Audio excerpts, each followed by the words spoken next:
Romero Podcast presenta... Buenas a todos y bienvenidos un día más a No me tires de la lengua. Hoy nos acompaña Alejandro de la SED, de Podreale, y ha venido a hablarnos sobre Estados Unidos, lo que se necesita para emigrar ahí y otras cuestiones que veréis a continuación. Así que sin nada más que añadir, empezamos.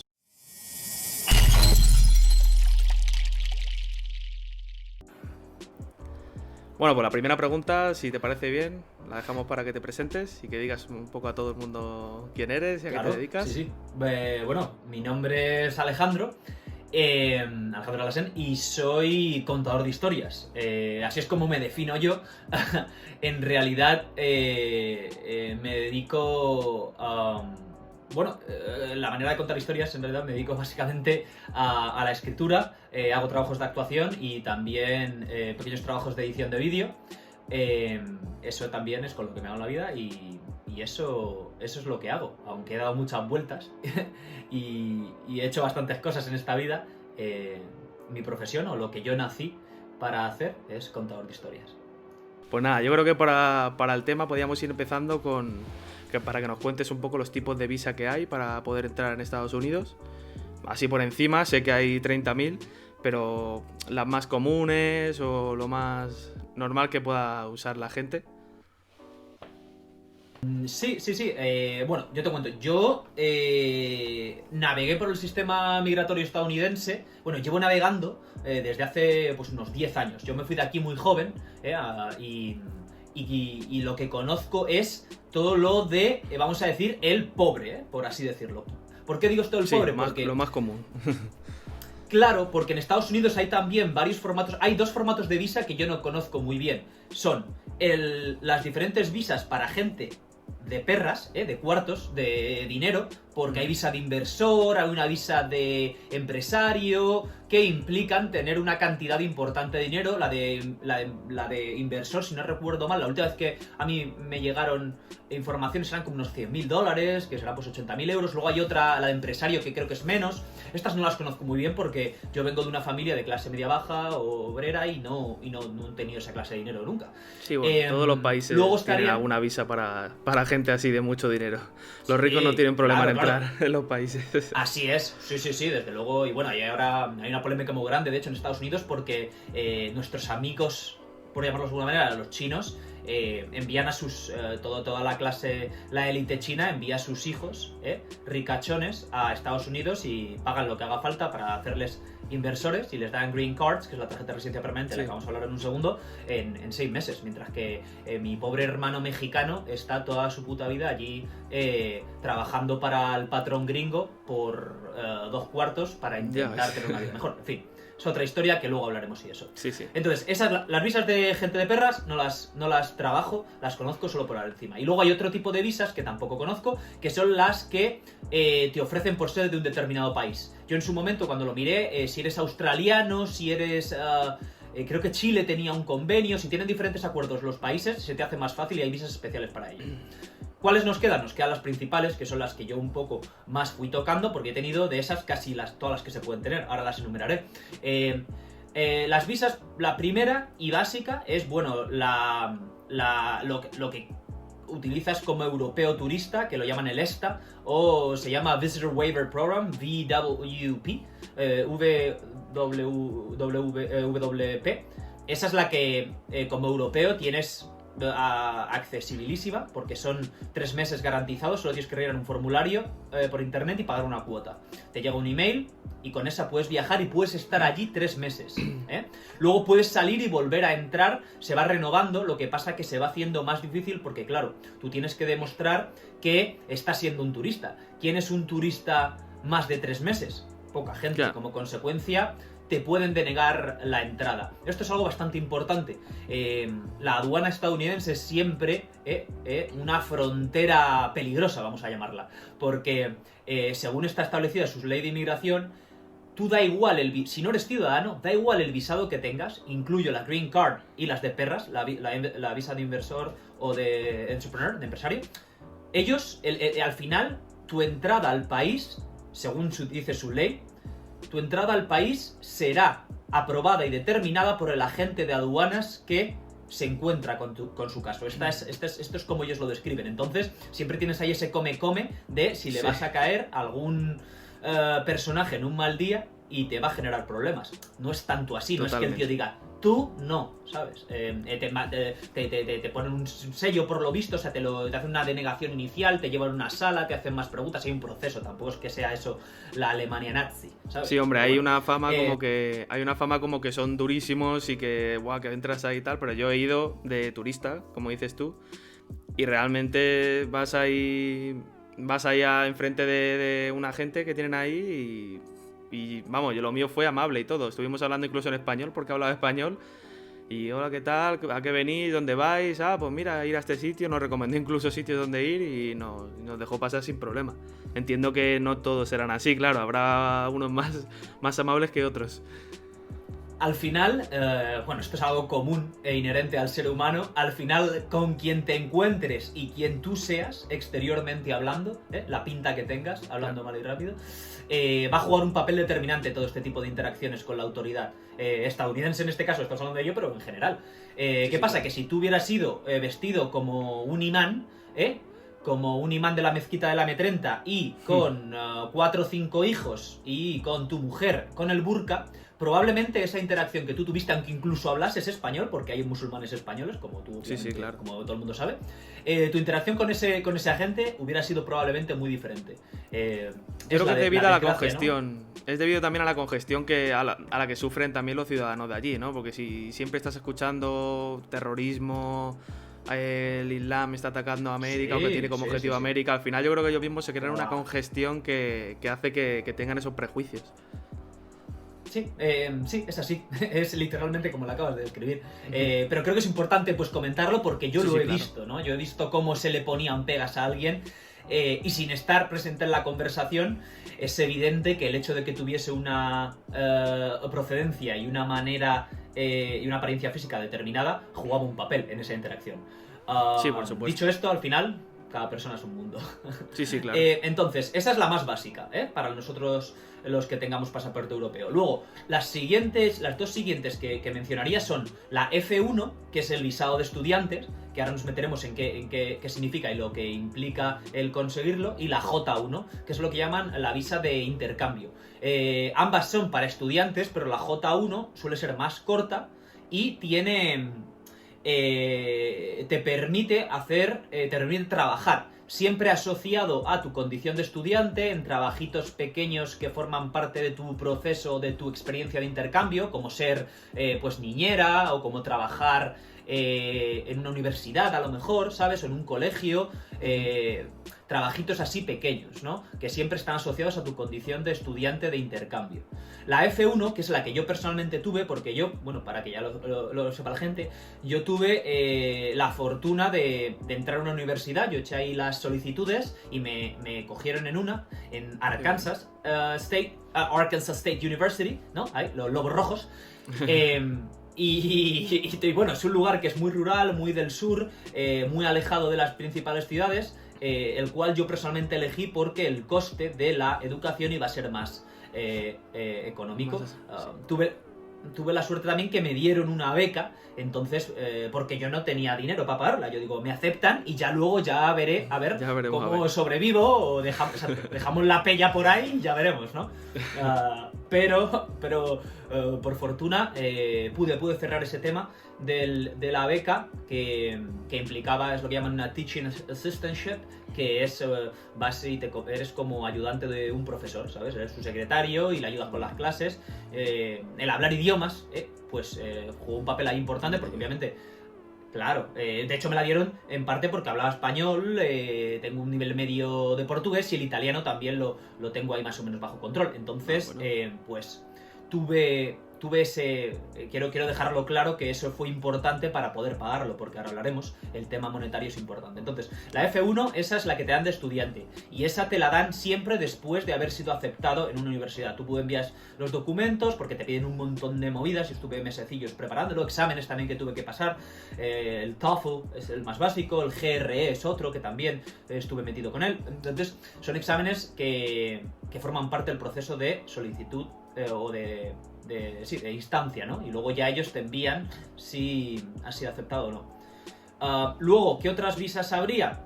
Si quieres ir un poco más a la aventura, pero poder estar más de esos 3 meses, otra que yo también tuve es la B1, B2, que es la que llaman ellos de turista de larga estancia.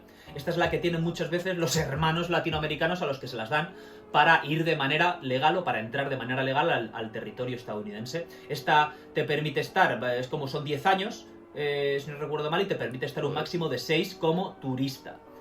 Volvemos a lo mismo que te decía antes con la que... Dime. ¿Y luego te permite trabajar o simplemente...? No, nunca.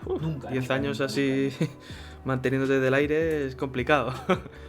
¿Qué pasa? Claro, pues de hecho los hermanos latinoamericanos generalmente son aquellos que, volvemos a lo mismo, que tienen dinero, que tienen perras. Pues podemos ver, sí, yo he conocido pues ya te digo, a latinoamericanos potentados, ¿no? Pues que la pudieron conseguir sin mayor problema. Estamos hablando del caso de gente brasileña, he conocido venezolanos, por supuesto, los venezolanos que ahora están muy... están en todas partes del mundo. Por desgracia. Ardiendo en deseos de ellos. Emigrar, exacto, por la situación tan compleja que tienen en su país. Por cierto, enhorabuena por los dos, bueno, un podcast 2 partes o dos podcasts, no sé cómo lo tal, pero los vi y muy bien. Es algo que era una de las primeras cosas que yo quería hacer. Todavía no he conseguido algún llamamiento desde aquí a venezolanos que quieran venir a mi podcast, porque no he conseguido. Sí. No, tuve la suerte de encontrar a Humberto y la verdad es que estuvo muy bien y lo explicó bastante bien porque sabe bastante de ello. Y no sé, a mí me pareció interesante. Estuvo genial, se lo recomiendo a la gente. Además es eso, que no hay, por la situación tan difícil que tienen, yo lo que me he encontrado es gente que no quiere hablar por no generarse más problemas ni añadir, como dicen, más mierda al asunto, ¿sabes? Entonces, ole los huevos de Humberto. Exacto. Claro. Es un tema difícil e incluso en su propio país puede haber, ¿sabes? Puede haber gente que piense diferente y le ataque o cosas así, pero bueno. Lo que se necesita hoy en día es gente sin pelos en la lengua que sea capaz de hablar y no tener problema para decir lo que piensa y lo que de verdad cree. Exacto. Por eso estamos aquí, Adri. Exacto. ¿No? Exacto. Para eso son los podcasts. Para darle voz a esa gente y hablar de tú mismo de ello. Así es, así lo veo yo. Entonces, bueno, pues la F1 implica ya el ir a hacer unos estudios, ya sea universitarios, ya sea un año completo de intercambio en un instituto. Yo esto no lo hice, yo me fui a la universidad, entonces yo estoy casi seguro que es la F1 también. Podría ser la J1, pero la J1 creo que era máximo 6 meses, luego es un intercambio más corto. Si ya vas a estar un año entero, probablemente sea la F1, la cual ya te gestiona el centro en el que has sido aceptado. O por lo menos así fue en mi caso. Sí. Quiero decir una cosa importante. Yo todo lo estoy hablando desde hace ya de cómo era el sistema hace unos años. Sucede que, sin ser especialmente crítico con la administración actual, que es ya saliente, ¿verdad? Porque es oficial que Trump perdió las elecciones, ha habido un proceso cobarde y civilino de dificultar todos los va la redundancia, procesos migratorios, Estoy hablando de que como no pueden cambiar la reforma, como no pueden hacer una reforma migratoria, cambiar las leyes de inmigración tan fácilmente, porque el sistema está basado en la máxima, el que hizo la ley hizo la trampa, y en la doble moral que inunda todo lo que es la vida, la política y la economía estadounidense, por medio de lo que llamaríamos en España decretos ley, el infraser que tienen como presidente ha dificultado mucho los procesos, porque resulta que han subido las tasas, han cambiado las condiciones, han hecho el proceso en ocasiones más complejo, todo de una forma para, sin reformar la ley, poner trabas a todos los diferentes modelos de inmigración que tienen. Entonces, a lo mejor de estas cosas que digo, quizá hay puntitos concretos que los han cambiado, como puedan ser, ya te digo, las tasas o algún punto de los requerimientos que hay, de los requisitos.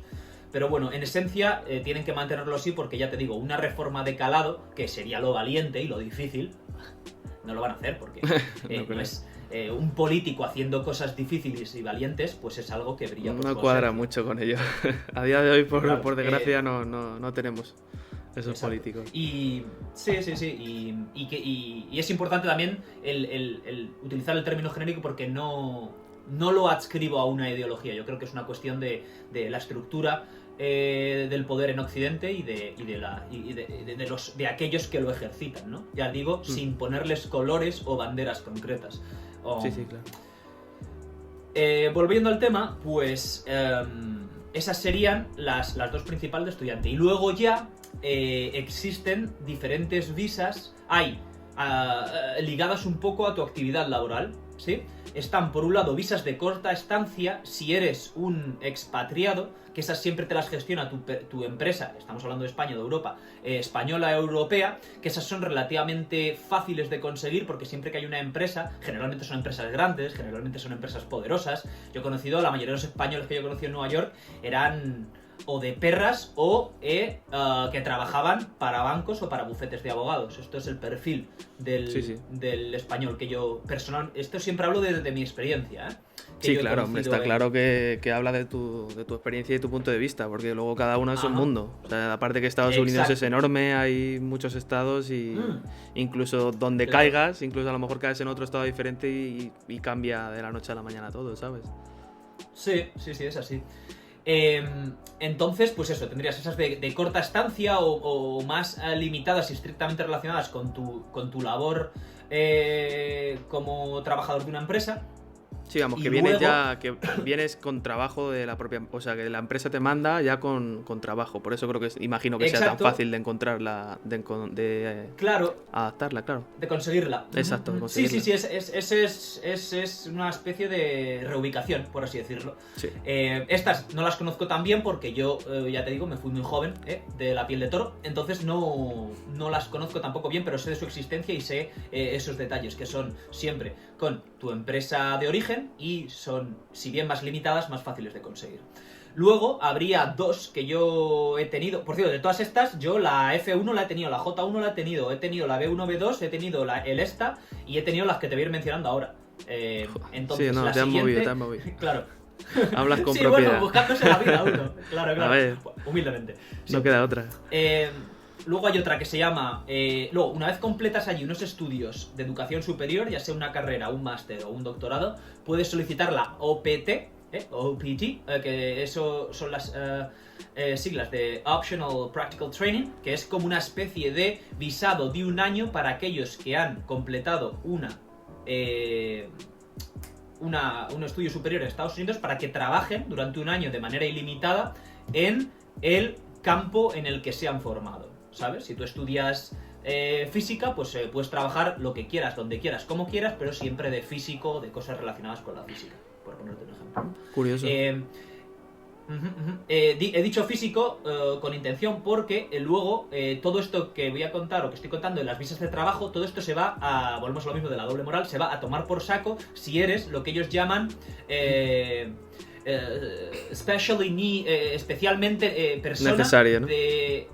Claro, persona de campo en la que se necesita gente, básicamente, para hacer una traducción así libre. Sí, eso suele pasar en la mayoría de los países, así como Estados Unidos o, por ejemplo, Australia o algo así. Canadá, claro. Si necesitan físicos, si necesitan contables, si necesitan, qué sé yo, no sé, mamporreros, pues automáticamente todo se vuelve mucho más fácil y te reciben con los brazos abiertos. Sí. Entonces a ver, no se aplicaría. Suena una medida egoísta, pero al fin y al cabo yo la veo, no sé, la veo incluso bien. O sea, ya está claro que para el que quiere ir... su casa... Para el que quiere ir es fastidiosa y tal y cual, pero luego para el propio país yo creo que puede ser productiva, porque si realmente necesitas, si tiene falta, por ejemplo, en Londres, hace falta personal de enfermería, pues a lo mejor que faciliten eso y que vaya entrando gente, pero sí que es verdad que en el punto de vista de que quiere entrar es una putada enorme. Claro. Yo esto te lo describo, no te lo critico. Quiero que quede claro que aunque tenga visiones muy particulares como consecuencia de mi experiencia, a mí todo lo que haga en Estados Unidos, allá ellos, ¿no? Es su país, supuesto, es su tierra, y ellos son los que tienen que decidir quién soy yo encima extranjero para venir aquí a criticarlos. Yo me intento cuidar muy mucho y no salirme de, en un grado alto, lo factual, los hechos que nos muestran sus medios de comunicación para establecer mi opinión, mi comentario o lo que en ese momento se me pase por la cabeza. Porque siento un poco injusto, ¿no? El estar en una tierra que no es la tuya y que no considero como mía, aunque lleve allí muchos años, y encima criticarles o darles lecciones de moral, ¿no? Pero obviamente no puedo, como te decía antes, traicionar mi sentido común y decirle, sí, hombre, si al que no tiene pasta se lo pones tremendamente difícil y casi imposible, y al que tiene pasta se lo estás poniendo en bandeja de plata, pues yo eso te lo voy a decir, porque lo estoy viendo, claro. Quiero decirte, y lo estoy viviendo. ¿Sabes lo que te quiero decir? Otra cosa es el derecho de opinar también, porque quieras que no, llevas también 10 años ahí, estás en el derecho de opinar, por mucho que no lo sientas tu tierra, al final es donde es en el país en el que estás residiendo y como cualquiera se puede opinar de lo que le parezca, claro, cómo no. Sí. Entonces, diríamos que esa OPT pues, te permite un año en tu campo, lo que quieras, trabajar. Y por supuesto residir. Luego ya entraríamos en el paso más difícil generalmente, y que es donde más gente que ha llevado ese proceso de estudiar allí, de querer quedarse allí, etcétera, el paso más difícil que la gente encuentra, que es, pues ¿qué coño hago ahora? Cuando se acabe ese año. Generalmente, a mí lo que me sucedió fue que una empresa me sponsorizó, como llaman ellos, para conseguir una H1B, que es la visa de trabajo. Sí, otra vez afortunado. Yo en la vida soy un afortunado, aunque no tenga nada, bueno, como quien dice. Pues la suerte ya es bastante. Sí.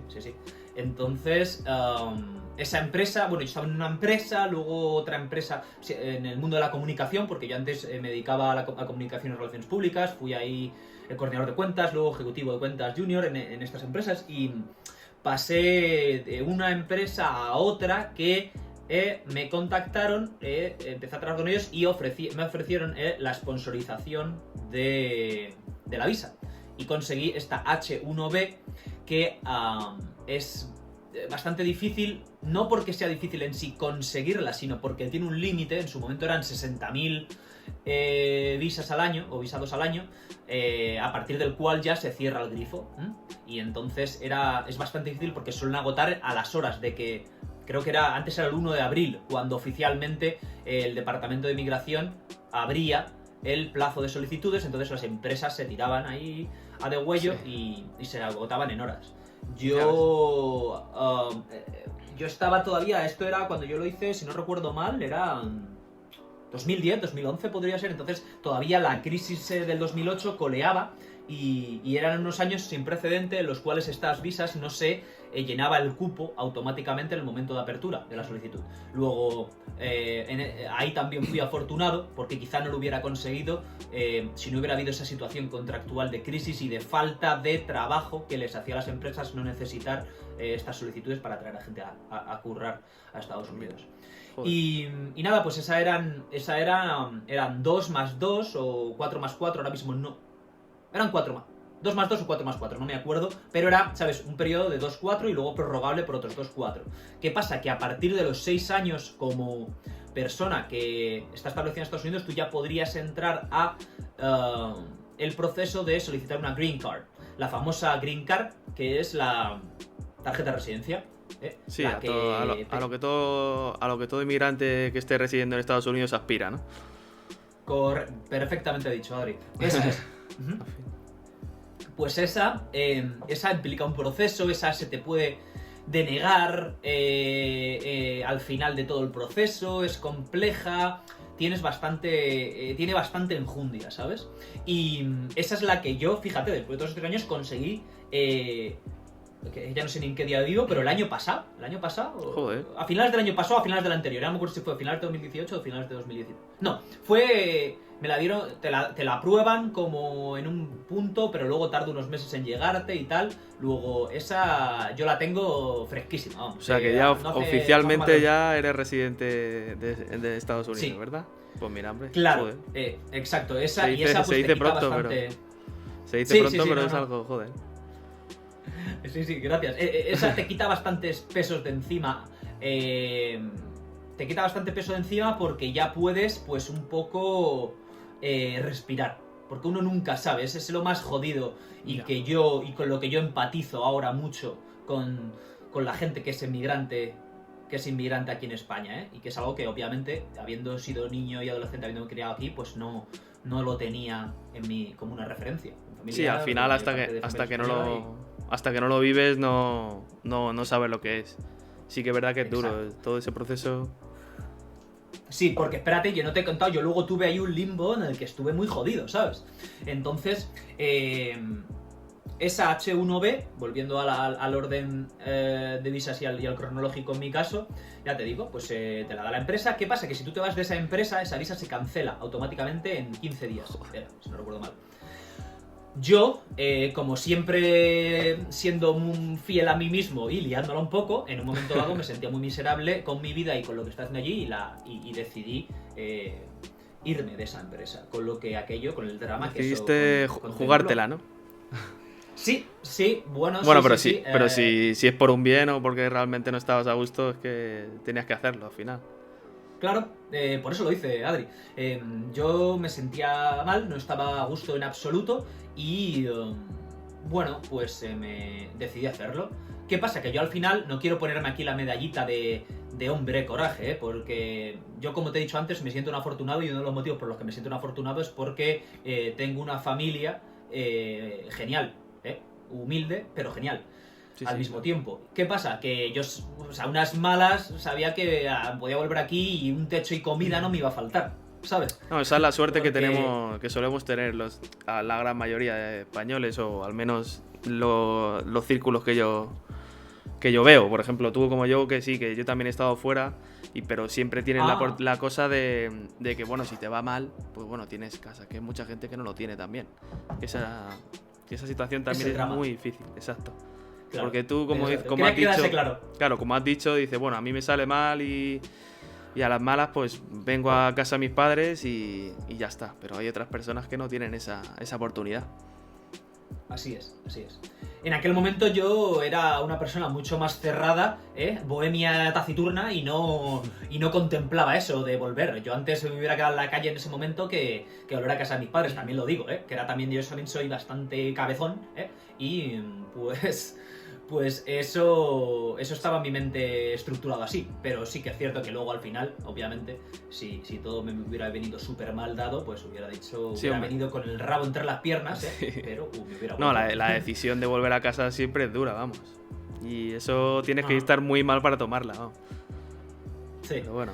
Entonces, bueno, pues luego yo tuve la B1, B2 esta que comentaba antes, de turista de larga estancia, que ya me saqué ahí in extremis al poco de dejar la empresa. Yo, por suerte, también volvemos a la fortuna, la empresa, yo hablé con ellos y pacté, les dije, por favor, dadme unas semanas, aunque me tenéis que mantenerme en el sueldo para que yo pueda demostrar que no me he ido todavía, y yo os lo devuelvo, esto es de mi palabra. La verdad que se portaron bien y me dejaron 2 semanas con sueldo, pese a que solo trabajé una, Joder, pues. Entonces, en ese... Sí.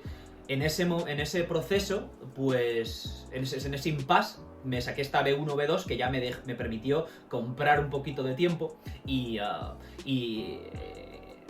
enfilar o volver a empollarme en el sistema migratorio estadounidense, porque la única visa de todo esto que voy a mencionar con la que yo he necesitado o he requerido ayuda de profesional fue con esta H1B, porque la empresa para la que yo trabajaba tenía un abogado, una empresa, un bufete de abogados con el que trabajaban, y ellos fueron los que me hicieron el procesito. En esa no tuve yo que empollarme el tema, como en todas las que te he ido mencionando hasta ahora. La H1B, ¿por qué era necesario para la B1 que comentas? La H1... ¿Para la H1B o para la B1B2? No, la H1B me han dicho que era que te tenía que sponsorizar una empresa, ¿no? Pero me refiero a la que conseguiste después al salir de la empresa, porque imagino que... Sí. La B1B2, la de turista a la distancia, esta básicamente tenías que saber lo que tenías que enviar, en qué consistía, los límites, los plazos y cómo hacer el proceso. Sería la de turismo de larga estancia, ¿no? Como la que habías dicho antes. Exacto. Vale. Esa es la misma, la que había dicho antes. Lo que pasa es que te la estoy contando cronológica. Sí, es que no la veía... En mi caso. Sí. Perdona, oye, no sé si tu audiencia me va a odiar porque rajo como una bestia. Yo os pido que no, hombre, sí, para eso estamos. Muchas cosas. Quien esté Vale, escuchando un podcast y se queje porque se habla mucho, no está en el sitio adecuado, la verdad. Correctísimo. Sí, sí. Bueno, pues entonces, nada, me tuve que empollar, asegurarme de que hacía todo bien, porque son un poco... en realidad, son un poco cabroncetes, por así decirlo, porque cuando te falla algo, te la clavan, ¿sabes? Que también es lógico, Sí, sí. hay un proceso, si no lo cumples adecuadamente, pues a empezar de cero. Esto tiene que ser así, supongo, como en Porque la tú vida. pagarás tasas, ¿no? Ahí también se pagan tasas, Este es el imagino. Exacto. Ahí es donde está yo estaba, imagínate, te vas de un trabajo, no tengo el paro de allí y tal, porque no quieres solicitarlo, porque había, si tú solicitabas el paro, podías incurrir en penalizaciones como inmigrante, etcétera. Si no recuerdo mal, con la H1B, o no te correspondía o te correspondía una versión reducida, porque también son muy listos ellos, ¿sabes? Entonces, Sí, bueno, la verdad que tiene que ser pues complicado. claro, el dinero... Sí, el dinero escaseaba por su ausencia y no me puede estar permitiendo ahí que me soplaban 300, 400 dólares por hacer la solicitud y que luego, porque he rellenado el formulario equivocado o no he escrito lo correcto, pues me claven y tenga que volver a empezar. Eso es lo que veo yo horroroso. O sea, es que, no sé, he tenido también la mala experiencia de eso, no en mi parte, pero en otra persona. Y es que me parece que pagues la tasa para solicitar una visa y luego que te la denieguen por lo que sea y se queden también el dinero, es como... Joder, encima de que no sabes, o sea, a lo mejor has cogido ya un billete de avión, has pagado la visa, tal, y al final te lo rechazan y pierdes todo ese dinero y es como, joder, por lo menos devuélveme una parte o devuélveme algo, porque es que si no me dan nada es como, joder, acabo de perder aquí el dinero para nada. Así es. Sí, sí, total. Así es, pero no es así. Y nada, pues un poco in extremis, porque lo que más sufrí en ese momento fue una cuestión de plazos y de tiempo. Tú lo que siempre tienes que intentar, como... No sé exactamente cómo es en España, creo que en España es difícil pero un poco más laxo, pero en Estados Unidos en el momento lo que tienes que intentar siempre es no convertirte en ilegal o, diciéndolo con eufemismo, indocumentado, ¿no? Undocumented, que dicen ellos. Si entras en el círculo undocumented, eso es lo que tienes que aprender siempre desde el principio. Ahí es cuando te jodieron vivo. Ahí ya es cuando tú tienes ya una mancha en tu expediente, por así decirlo, que te va a costar sudor y lágrimas quitarte de encima. Imagino que eso luego pensado... te traerá problemas a la hora de conseguir cualquier visa normal, ¿no? Todo lo del mundo. Te penaliza mucho, claro, porque ya... Repito, hay una mancha en tu expediente, esto está todo digitalizado, entonces cuando tal... que usted la visa, fíjate, por ejemplo, si yo conocía gente que era la visa de 3 meses y estuvieron 3 meses porque se le fugó, se estuvieron 3 meses y 2 días. Bueno, pues cuando intentaron... y no querían quedarse en Estados Unidos, volvieron tal, y cuando luego intentaron volver, en la aduana saltó el chivato, saltó la alarma y tuvieron problemas y serios. Fíjate, y ya te digo, sin necesidad... No era un caso de que se quedaron 5 años, ¿sabes lo que te digo? No, y es que te cierran las puertas y no hay más que hablar, o sea, ya está, no pasa si no pasa, si ya te puedes poner como quieras. Así es. Y el sistema está pensado para eso, pues un poco para cribar, ¿verdad? Y para evitar también, que es comprensible, para evitar que eso sea el coño de la Bernarda.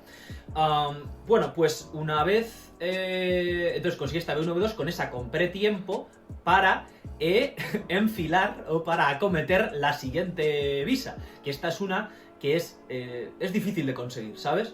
Y que lleva proceso porque requiere que te muevas y que tengas a gente detrás tuyo, por así decirlo, o por lo menos embaucar a otros, que es la O1.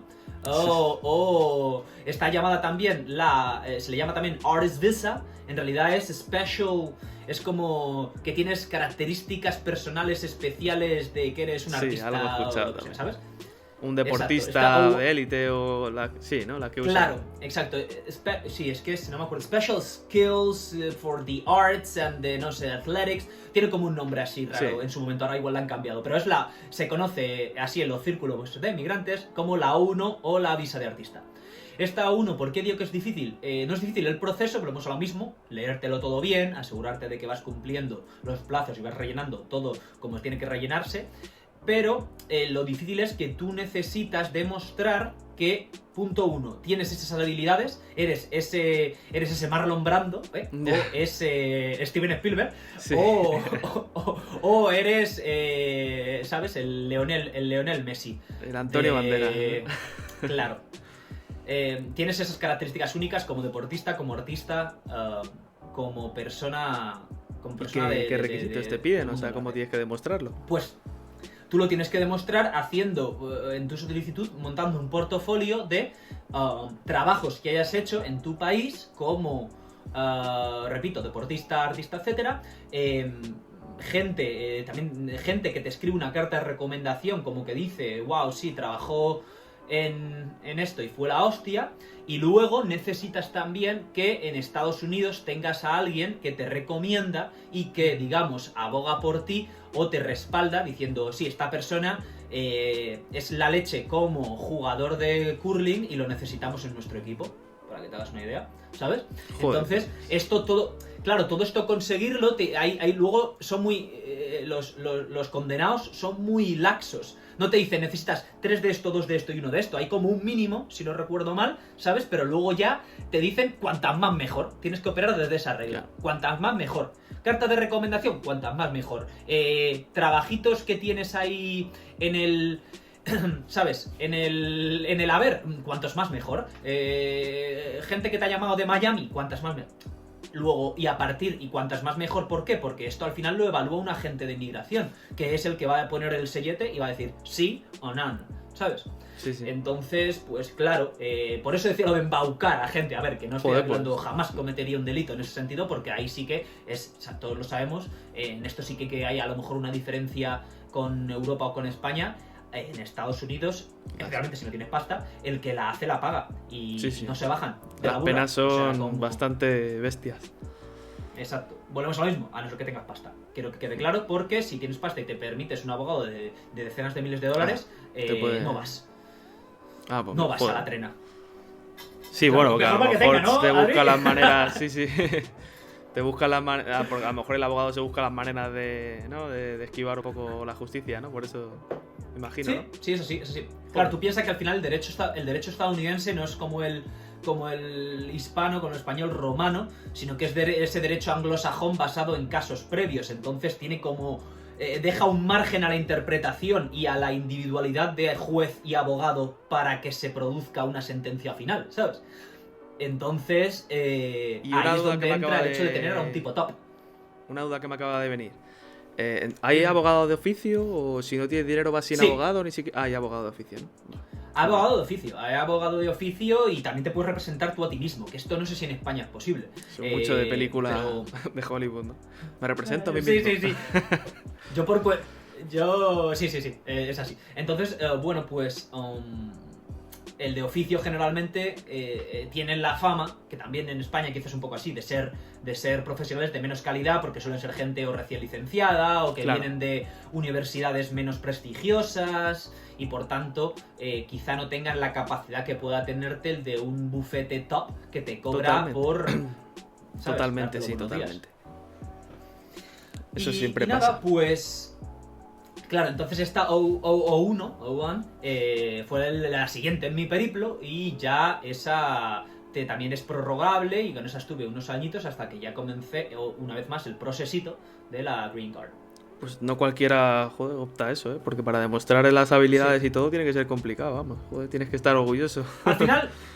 Sí, bueno, no, al final el que hizo la trampa es una máxima con la que yo siempre cuento y desde la que siempre intento operar. Yo personalmente tengo una visión muy particular acerca del poder. Para mí el poder, pues esto ya pues, lo dijo Aristóteles, ¿no? Emana de la condición social del ser humano y de la necesidad de estructurar nuestras comunidades, pero para mí el poder es por definición injusto hasta que se pruebe lo contrario. Así es como yo lo veo, repito. Y como consecuencia, esa diferencia de alturas que emanan de la constitución del poder no son para mí de manera inherente justas y como consecuencia yo siempre lo voy a ver con escepticismo y no voy a confiar en él. Y como no voy a confiar en él, si veo la oportunidad de adelantarme al mismo, lo haré sin dudar en absoluto. Sí, hombre, porque claro. es una relación desigual entre el que ejerce y al que se le impone, el que sufre o el que lo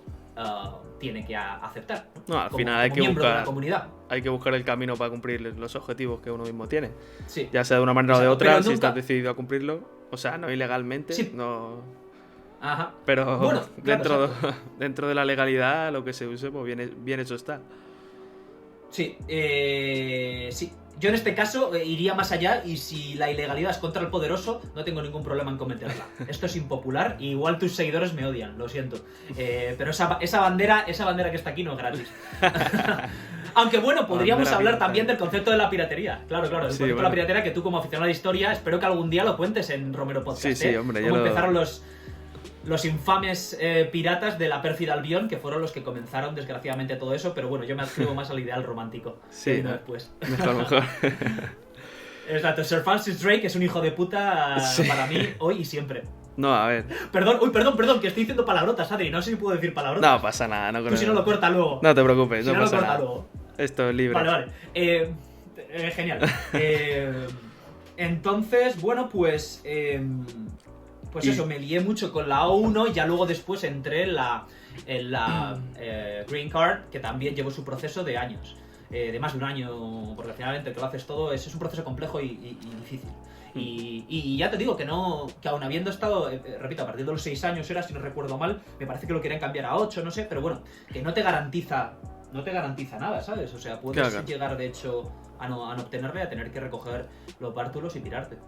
Así que esas serían las visas que yo más conozco, todas las que yo he tocado y lo que puedo contar desde mi experiencia. Joder, pues hombre, ya son bastantes, ¿eh? Y yo imagino que son los más comunes, así que yo creo que le servirá a la gente que esté pensando en emigrar. Luego también lo que me sorprendió bastante es el tema de algo que escuché sobre la lotería de la Green Card, que yo no desconocía por completo y lo vi y dije, no me entra, no lo asocio bien, vamos. O sea que cada año sortean un número de Green Card y a quien le toque, le tocó. Joder. Sí, eran 1000 y pico, si recuerdo, 1600 eran. Yo cuando yo por supuesto la jugué. La jugué como 3 o 4 años, claro. ¿Cómo no? Sí. Hombre, yo también la jugaría, ¿eh? Hombre, si estoy ahí luchando por ella, digo, bueno, si me toca, me toca. Claro, en su momento era gratis, si no recuerdo mal, lo pagaba 10 pavos, no sé, era literalmente es una lotería, es que es una de esas cosas por las que no se les puede dar mucho a los amigos gringos. Porque es que, ¿qué cojones, en qué país ponen una lotería para que te entre la gente? Me parece alucinante, vamos. Pero bueno. Y quiero decir... Dime. No, quiero decir, a tenor de este tema de la lotería, que tú puedes decir, sí, esto que seguro que está amañado, que lo hacen para quedar como los salvadores del mundo y recibir a la gente con los brazos abiertos, pero luego todo es bacalá. No. Yo he conocido, en diferentes etapas de mi vida, en mi periplo allí, he conocido 3 personas bagajes completamente diferentes que han conseguido la Green Card. He conocido a un georgiano, a un georgiano que la consiguió desde Georgia, todo esto porque echa la solicitud gente de todo el mundo. He conocido a un georgiano, 4 he conocido, un georgiano, una keniata, un italiano y un rumano. Joder. No, eso que estás desde casa y dices, ¿por qué no? Venga, voy a jugármela. Y te hace pum. Así fue, sí. El georgiano desde su Georgia natal. Adri. La echó y le tocó. El italiano igual. Y todos, por cierto, que esto es muy importante porque quizá la gente, no sé si llegó la noticia mucho a España, pero hace como 2 años hubo un atentado en el que un taxista se volvió loco, que era, no sé si era, creo que era de Afganistán o de Unstan, de Uzbekistán, Kazajistán, de uno de estos 3. Entonces el tipo se volvió loco, era taxista y atropelló agentes porque era musulmán y por eso se le dio mucho... No atropelló gente porque fuese musulmán, era musulmán y por eso se le dio mucho más bombo a la noticia. De hecho, Trump habló de que iba a hacer todo lo posible para cancelar la visa porque le parecía grotesco y lamentable. Decía, luego por supuesto no se canceló, como casi todo lo que sucede con la administración, claro, con la última administración. Eso me lleva a lo que quería preguntarte. Sí, ¿qué opinión tienen los estadounidenses de esas visas? Porque imagino que habrá controversias, ¿no? Hay gente que le parezca bien y otros que digan que es una barbaridad, ¿no? Claro, están muy divididos. Depende de quién es la persona y de vamos a decir, la cadena de televisión que ve. Sí, bueno, a ver, porque... al final eso es así en todas las partes del mundo. Televisión. Exacto, es así. Sí. Esa es la realidad. Por eso no hay tantas diferencias. De hecho, muchas veces la gente puede pensar que la hay, pero no hay tanta diferencia entre España y Estados Unidos en ese sentido. Sí, ¿Qué sucede? Hablando globalmente, o sea, el tema político, quitando algunos casos especiales, más o menos está. Claro, yo siempre digo parecido Occidente en general. Sí. Sí. Sí. O sea, cambiando los nombres ¿qué? y cambiando derecha e izquierda por liberales y conservadores, ¿no? Y ya está. Sí. ¿Cómo lo veía la gente? Pues todo depende de si les preguntas antes de que sucediese ese incidente hace 2-3 años o después de que sucediera el incidente. ¿Por qué? Exacto. Porque el americano medio no tenía ni idea de que esa visa existía.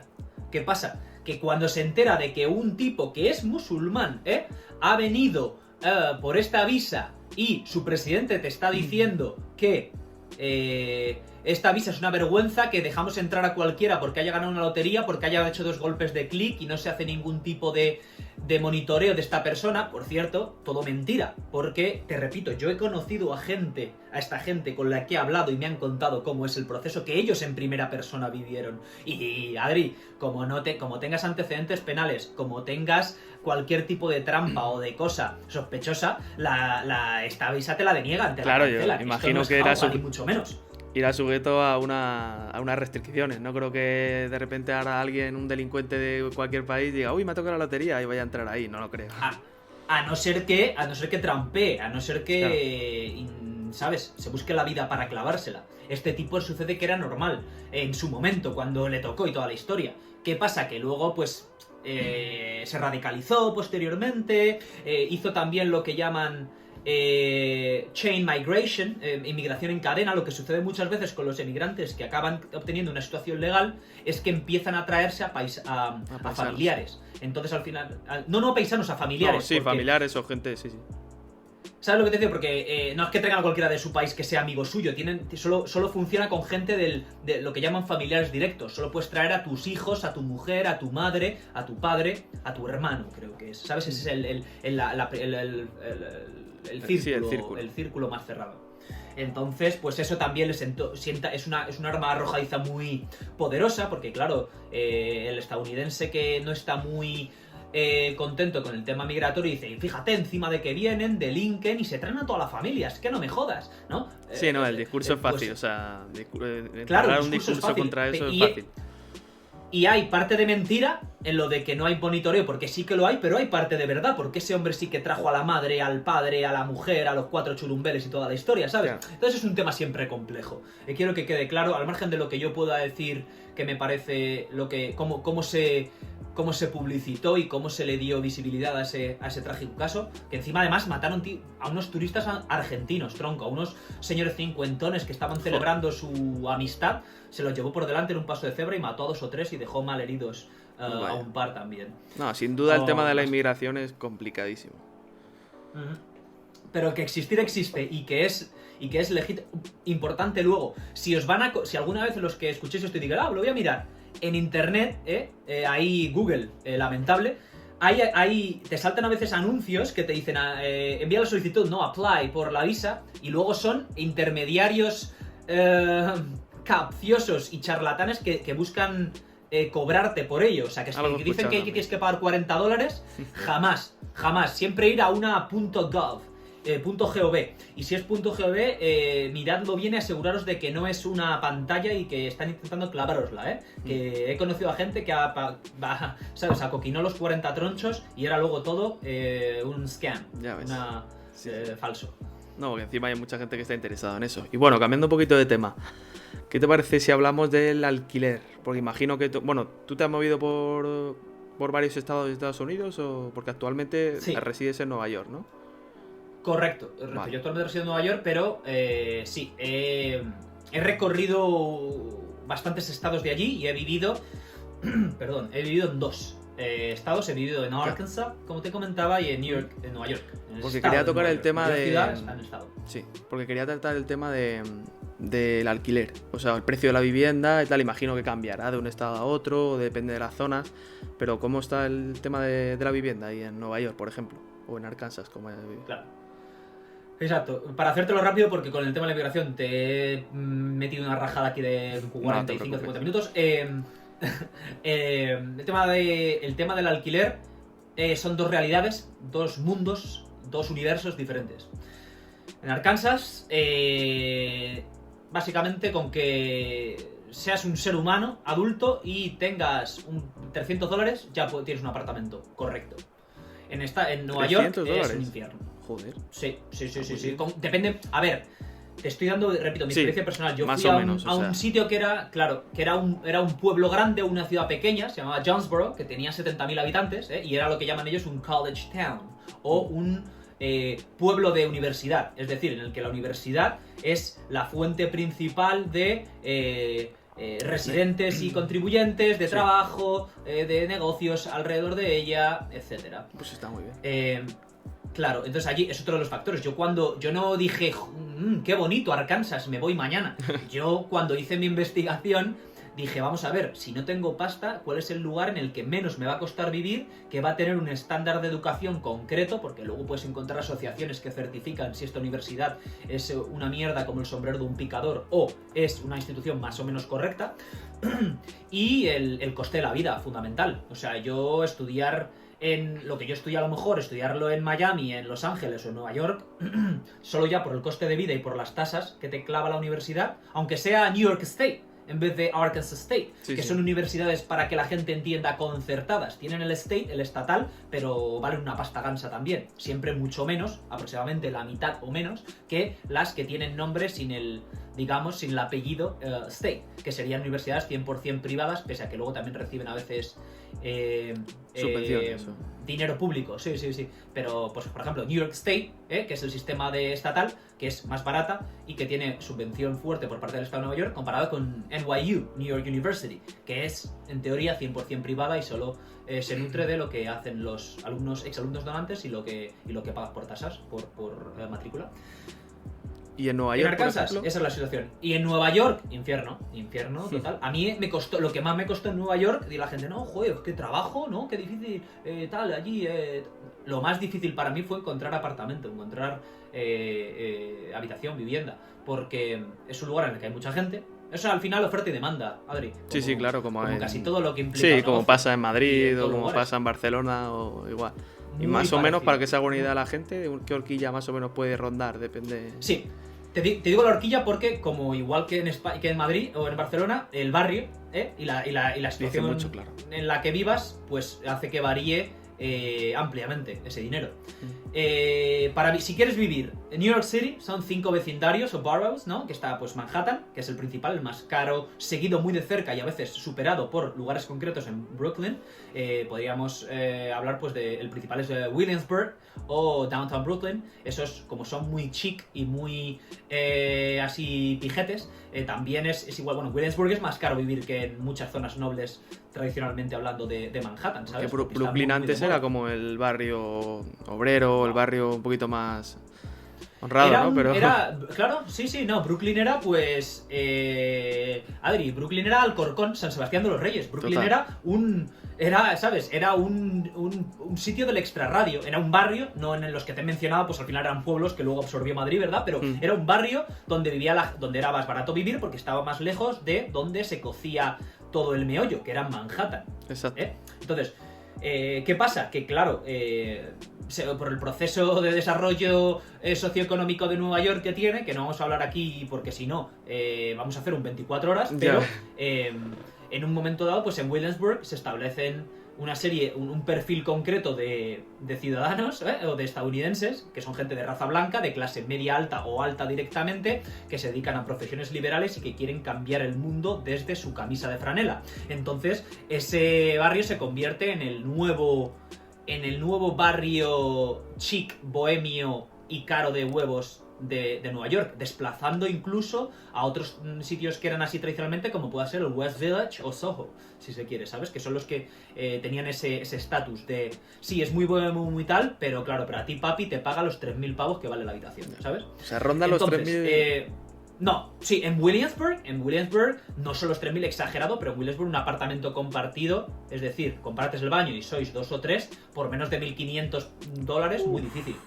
Wow. Que luego va a venir uno en los comentarios y te va a poner, no, porque es que claro, yo vivo por 900. Está claro, no, pero una horquilla más o menos. Está claro que cada uno puede encontrar las gangas o puede encontrar ahí las ofertas que... Ahí le has dado. Pero más o Ahí le menos. has dado. Siempre hay gangas, siempre hay pues gente que vivía allí hace 10 años cuando ni siquiera existía el término hipster y entró jugándosela porque en cada esquina podía ver la muerte y pagaba 500 pavos. Y esa persona acordó, tenía un alquiler que no se podía cambiar porque hay reglas para no trampear demasiado los alquileres.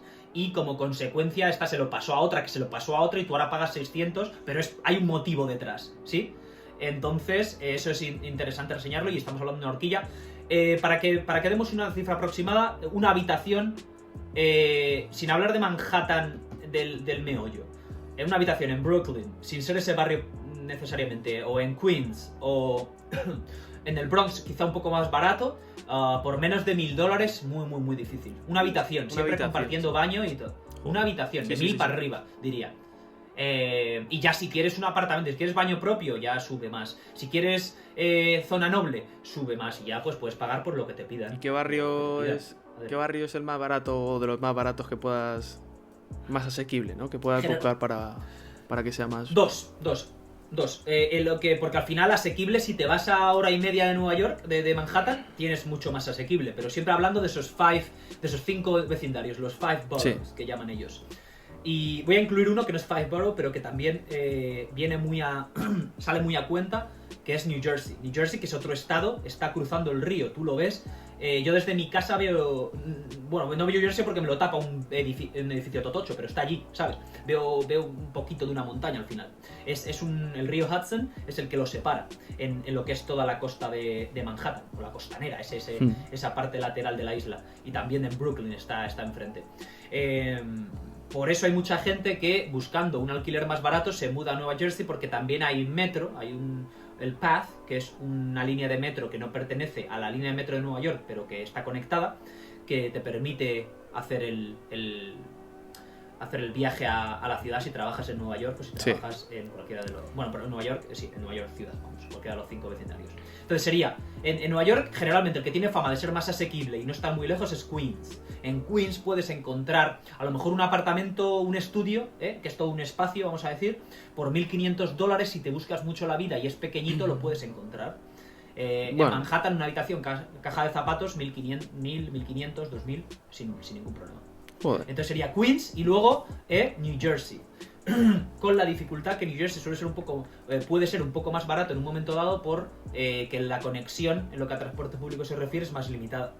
Sí, que luego imagino que eso también Queens, te traerá... Bueno, que te hará ir a barrios un poquito con más delincuencia o con más tal, que liga perfecto con lo que te iba a preguntar, que era sobre ¿qué tal es la seguridad en las calles en Nueva York, o ahora mismo donde vives tú, en Estados Unidos en general? Claro. Volvemos a lo mismo. Cada lugar es un mundo. Total. Hablando de Nueva York, en Nueva York en concreto, que es del que más puedo hablar, o que conozco bastante humildemente, bastante bien la realidad de otros lugares, en Nueva York ha habido un cambio significativo. Bueno, como toda gran ciudad es peligrosa. Es peligrosa en el sentido de que peligrosa relativamente, ¿verdad? En el centro de Madrid también te pueden por supuesto. cholar la cartera en cualquier momento. Si vas por Fuencarral, si te metes por alguna callejuela por la noche, pues a lo mejor te encienden el pelo, ¿verdad? Y te quitan la cartera o el móvil. En Nueva York pasa igual. Pero Nueva York es una ciudad hasta muy recientemente, que ahora te voy a decir por qué, y que es aparte de lo que probablemente quieras hablar, hasta muy recientemente, y te estoy hablando de hasta mayo, era una ciudad, mejor dicho, hasta que comienza la crisis del coronavirus, para ser más específicos, era una ciudad muy segura. ¿Por qué es muy segura? No porque no haya delincuentes o infraseres que quieran hacer el mal, sino porque la cantidad de policías que alberga en los 5 vecindarios, Nueva York, es... yo siempre lo he dicho, yo también, volvemos a lo mismo, ¿no? Lo que hablo de cómo considero yo el poder, etcétera. No soy muy devoto de la policía neoyorquina en concreto, de la autoridad en general y de la policía neoyorquina, porque he tenido encuentros con ellos, mucho antes de todo esto de George Floyd y de toda la complejidad que hay ahora, encuentros desagradables. Pero hay mucha policía, tienen muchísimos recursos y tienen muchos efectivos al final. Es que, bueno, en todas las zonas principales, en cada esquina prácticamente hay un madero. Así, te lo digo, Adri, tú vas por Times Square, Soho, West Village, está muy poblada de policías que tienen todo tipo de vehículos, que tienen todo tipo de material, no cobran mucho, que siempre se quejan, pero tienen también un sindicato muy fuerte que les protege, tienen toda una serie de ventajas por ser miembro del cuerpo a la hora de tener hipotecas, de pedir créditos, comprar coches. Es relativamente sueldo bajo, pero jugosos beneficios, Sí, como dicen ellos. sí, como en España, prestaciones, seguramente. Más o menos. Sí, no estoy tan puesto yo como es en eso. Sé que la gente anhela mucho el funcionariado. Sí, aquí en España. Como policía también, porque tienen la fama de no ser un trabajo excesivamente intenso o duro, que vete luego tú a saber dónde te toca y las características Claro, que te encuentras. Pero tiene su riesgo, claro. Pero bueno, que no, me parece bien eso de que haya bastante presencia policial, ¿no? Porque al final es lo que hace Sí. un barrio, es lo que lo hace un barrio seguro. Sí, entonces, bueno, pues eso hace que sea una ciudad bastante segura, ¿eh? Sí. Yo es que tuve una y eso experiencia. luego, dime. Yo fui, bueno, yo la vez que he estado en Estados Unidos estuve por la costa oeste y tuve una experiencia en San Francisco que la verdad es que, a ver, me chocó porque quizá no estoy acostumbrado a eso. Pero me acuerdo que íbamos montados en un autobús y se sentó alguien así, con pintas, o a lo mejor que yo vi que podía ser, no sé, no peligroso, sino que dije, uy, y me fijé así un poco y se me sentó aquí al lado.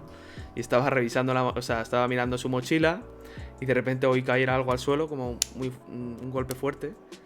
Ya miro y veo que es un cuchillo, una navaja enorme, ¿sabes? Ya claro, me quedo así en plan de, mierda. Y una señora que había enfrente coge y dice, creía que era el móvil, es tu navaja, no sé qué, tal. Y como si nada, y yo aquí en plan, mierda, ¿dónde estoy, sabes? Porque no estoy acostumbrado, pero me sorprendió bastante. La verdad que es una experiencia que me chocó, dije, joder.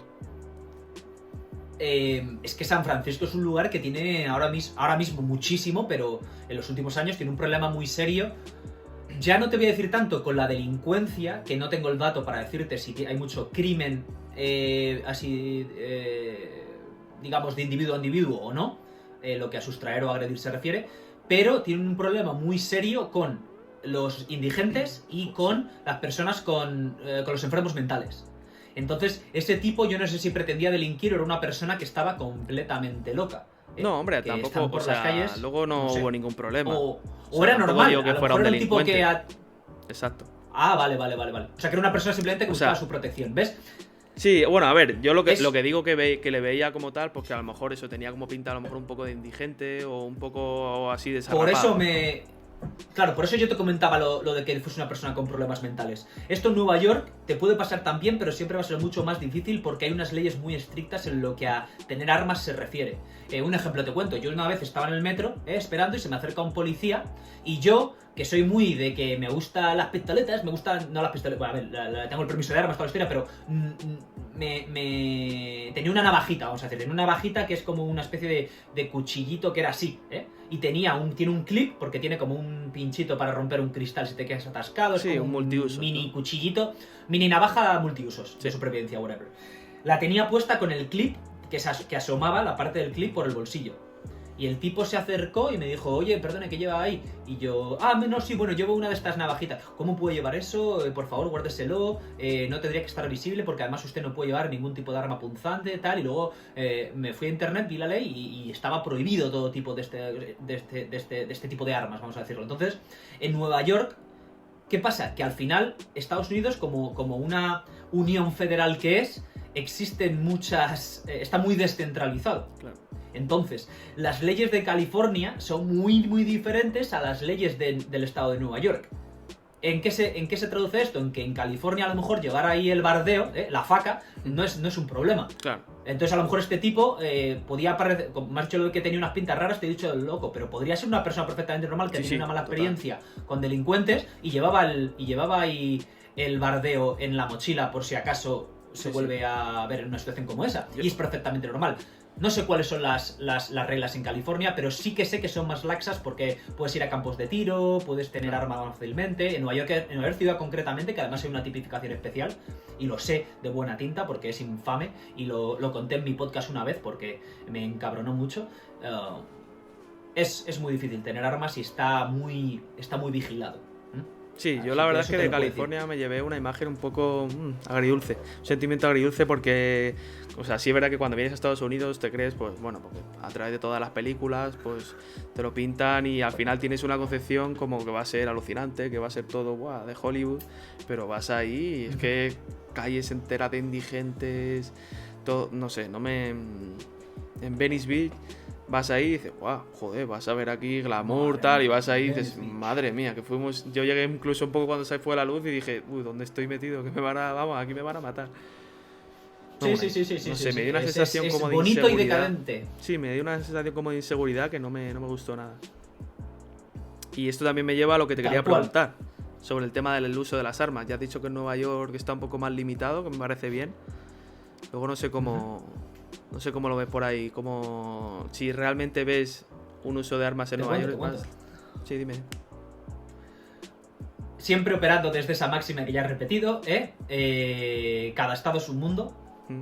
Y, bueno, todo al final, tenemos que entender que todo el tema de las armas, toda la cuestión de ir armado o no, emana siempre de la segunda enmienda a la Constitución estadounidense. La Constitución estadounidense tiene un texto que es bastante breve, bastante breve, nada que ver con el español, porque una vez ese texto con unos artículos básicos está constituido, en realidad lo que elabora la ley en el territorio son lo que permite elaborar las leyes, mejor dicho, en el territorio, porque luego tienen sus leyes orgánicas que regulan todo, es un sistema de enmiendas, el concepto enmienda, no confundir con el concepto que conocemos en España de enmienda como,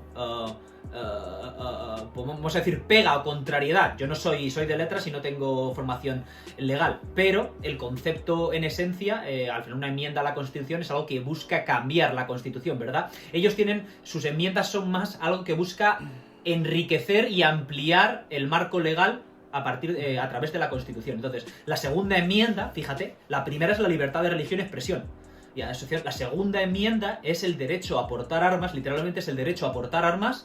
Bueno, literalmente dice, el derecho a portar armas y a tener una milicia bien regulada no será infringido en ningún caso. Este es el milicia texto bien traducido. regulada. Correcto, que es una de las cosas que es fundamental para entender la cuestión de las armas en Estados Unidos y que en la sexta brilla por su ausencia. Por ponerte un ejemplo, que los he escuchado alguna vez hablando del tema de las armas. Que quede claro que seguro, estoy convencido de que en 13 o en el Intereconomía también dirán cosas lamentables y medias verdades igual. Que quede claro que no me adscribo concretamente a ninguna ideología política, porque... No, ¿cómo voy a tener yo una ideología política con esta bandera detrás? Exacto. Sería grosero, por mi parte. pero claro, ¿qué pasa? Que eso, que la ley diga, perdón, que la enmienda diga eso es muy importante, Adri, porque te permite el entender por qué esa ley se crea y luego lo que vendrá después, que es el chocho, el problema tan serio que tienen ahora. Porque la Constitución estadounidense es de 1793, creo, 89, perdón, es cuando se hace la asamblea. Vamos a ver, a mí me gustan mucho los monólogos, stand-up comedy, hay un monologuista bueno que decía... los padres fundadores, que siempre decís que ellos mostraron la Constitución, que cómo vamos a cambiarla, si te vieran hoy y te dijeran, escribimos la Constitución, que es top, hace 300 años, y no habéis escrito nada más acerca de ello, vosotros sois unos cabrones, dice el tipo, ¿no? Como chiste. Y este es el problema, que la realidad en la que estos hombres escribieron esa Constitución era completamente diferente. Sí, a lo mejor ahí tenía sentido, y aquí ya a lo mejor está perdiendo un poco el sentido. Exacto, tenía mucho sentido, ¿por qué? Porque el derecho a tener armas y a tener una milicia bien regulada fue fundamental en el origen de Estados Unidos, porque Estados Unidos se rebela contra el opresor británico, sí, con el que tienen que librar una guerra civil que dura más de 5 años, y además se encuentran con que esa tradición europea que ellos tienen, pero de la que se quieren desvincular, no funciona en una extensión de terreno tan brutalmente vasta como eran en ese momento las 13 colonias estadounidenses y lo que luego vendría después con la adquisición de la Luisiana y con el robo por medio de una guerra a México de los territorios del oeste. Y a España también. Entonces, claro, en ese momento había un tipo que era un granjero que vivía a 6 horas de teléfono del lugar más cercano. Entonces ese tipo, exacto, tenía que tener un mosquete por si venía algún delincuente, ¿verdad? A atacarle a su familia. O desgraciadamente, los nativos que ya estaban allí y a los que se les usurpó su tierra, con los que se libró una guerra de guerrillas y a los que se aniquiló para establecerse en el territorio, ¿no? Totalmente. Pero claro, pero yo que soy muy...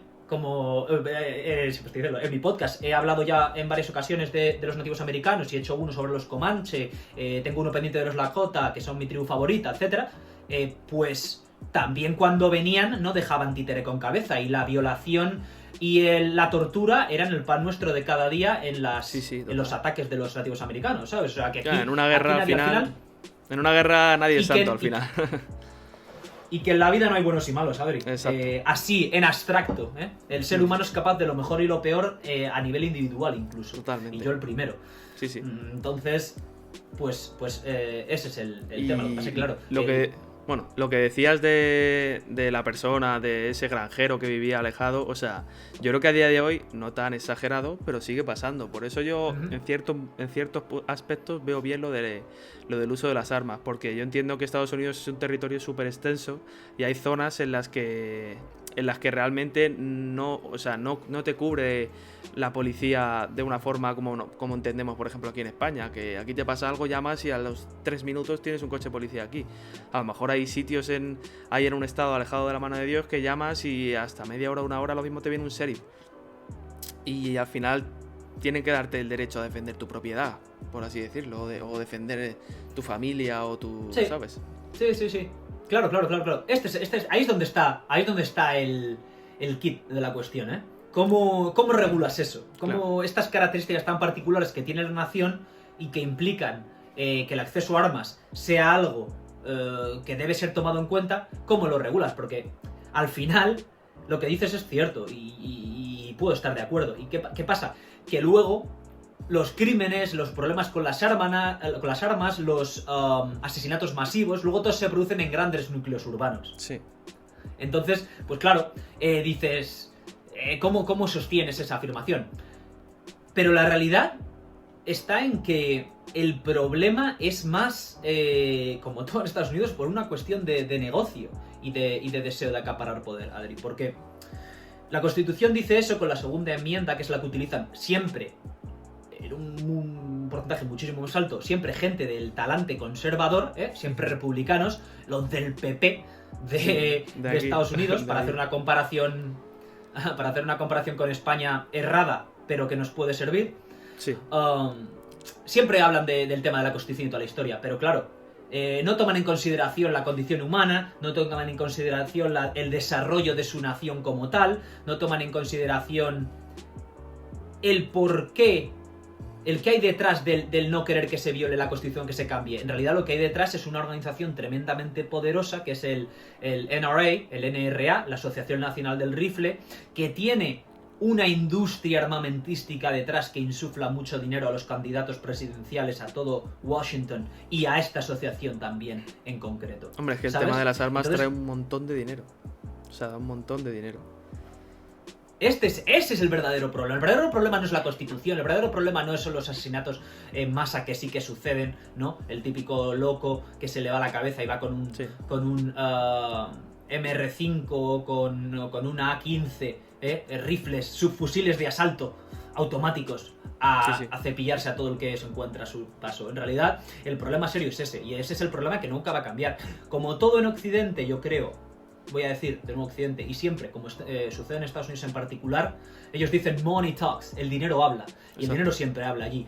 Y todos los problemas que podríamos tratar, y aunque ya se está haciendo bastante tarde, quizá no trataremos todos, haremos una segunda parte, pero los problemas que tienen ellos estructurales, de los que siempre hablan y que están en la boca de los políticos, especialmente en momentos de elecciones, inmigración, sanidad, armas, todos tienen intrínsecamente y fundamentalmente una cuestión económica que no se va a solucionar. Y no se va a solucionar porque hay demasiados intereses económicos detrás. No van a solucionar nunca el tema de las armas, porque Estados Unidos es el primer productor de armas con una diferencia vastísima, aparte del primer consumidor de armas, y tú no vas a ellos no van a matar de facto una industria porque algunos mueran como consecuencia. Sí, vamos, que no se van a dar un disparo en el pie, ¿no? No se van a disparar en el pie. Está claro. Claro, exactamente, es por lo de la sanidad. Es que lo de la sanidad también tiene una aplicación sencilla y rápida. Dicen, joder, es que la sanidad en Estados Unidos, mira cómo está la sanidad pública, la sanidad privada. La sanidad de Estados Unidos es privada porque hay un negocio muy jugoso y muy lucrativo detrás de ello. Si el médico estadounidense, a lo mejor, entre otros factores, si el médico estadounidense no hiciera, o sea, no ganara saliendo de la carrera de $100.000 para arriba como sueldo base, a lo mejor la sanidad era más barata. Si las empresas aseguradoras no hicieran de intermediarios inflando de manera grosera y lamentable los precios de los seguros médicos, a lo mejor no habría una sanidad tan cara. Pero claro, esa industria da trabajo, Adri, a 300.000 personas. Sí, ¿Qué total. haces? Haces la industria, haces la sanidad pública, que suena muy bien, ahí, bien, ahí, un lema muy Sí, polemístico, que suena muy ¿no? bien, Que sí, está genial el decirlo, pero claro, ¿qué haces con los 300.000 puestos de trabajo que vas a perder al día siguiente? Pues no es tan fácil, amigo, claro. O sea, Claro. hablar de boquilla y en el meeting allí desde el púlpito es muy fácil. Como lo es también mantenerlo desde la derecha o desde lo conservador. Vamos a mantener nuestra sanidad sana y privada. Y cabrón, y todos los que no tienen seguro y se están muriendo porque no le das una atención básica que hace que su salud se vaya depauperando hasta convertirse en zombies o en enfermos andantes, De eso quería hablar también. es muy difícil.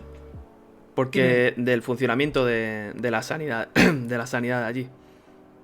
Muy importante. Más que nada porque Entonces, es algo el tema- muy, pues sí. eso, muy típico de hablar siempre de Estados Unidos, pero realmente yo creo que no saben ni parte de cómo funciona el sistema, ¿sabes? Porque aquí es como... Literal. No, es un sistema que o tienes millones para pagar o te mueres. O tienes no sé qué tal. Y yo creo que es algo más que eso. O sea, que tiene parte de Ya razón, pero... Experto en sanidad estadounidense de... No voy a decir una cadena, de una cadena de televisión, ¿eh? Llegas allí, amigo, y no has vivido ese sistema en tu maldita vida, por no decir tu puta vida, Exacto. amigo. Y estás ahí diciendo tal. El sistema estadounidense es un sistema mixto. Yo no voy a tengo que volver a mencionar mi podcast. El primer invitado que traje en la historia de mi podcast, que me salió fatal, por cierto, que tuve problemas con el audio y toda la historia, ya sabes cómo es el tema Ya bots, te digo. fue un doctor de origen dominicano, que era doctor en Nueva York. Y él lo explicaba en ese podcast muy bien. La sanidad estadounidense es un sistema mixto. Un sistema mixto en el que los porcentajes de privado y público, por supuesto, no son iguales. Sería un 75-25. Adri, para que te hagas una idea. Sí. 75 privado, 25 público. Esto en general, porque luego, dependiendo del sector de la población o de diferentes características de la persona, el porcentaje se nivela mucho más. ¿A qué me refiero? Ellos, por supuesto, tienen su sanidad privada que generalmente está gestionada a través de tu trabajo, de tu empresa, que te ofrece como un beneficio extra, aparte del sueldo que percibes por tu trabajo, te ofrecen un seguro médico exacto, o a precio reducido o totalmente gratuito, dependiendo del puesto de trabajo que tengas. ¿Qué pasa? Que luego existe una sanidad pública que está saturada, en la que hay pues muchas limitaciones, puede haber colas interminables, el hospital con menos calidad, pero existe, ¿eh? Existe, O sea, que existe porque ese un doctor que yo hospital traje, público como tal. ese doctor era pediatra en un hospital público, en el South Bronx, encima, en una zona bastante pobre de Manhattan. Yo tenía De entendido que había Manhattan, de como... Nueva York ciudad.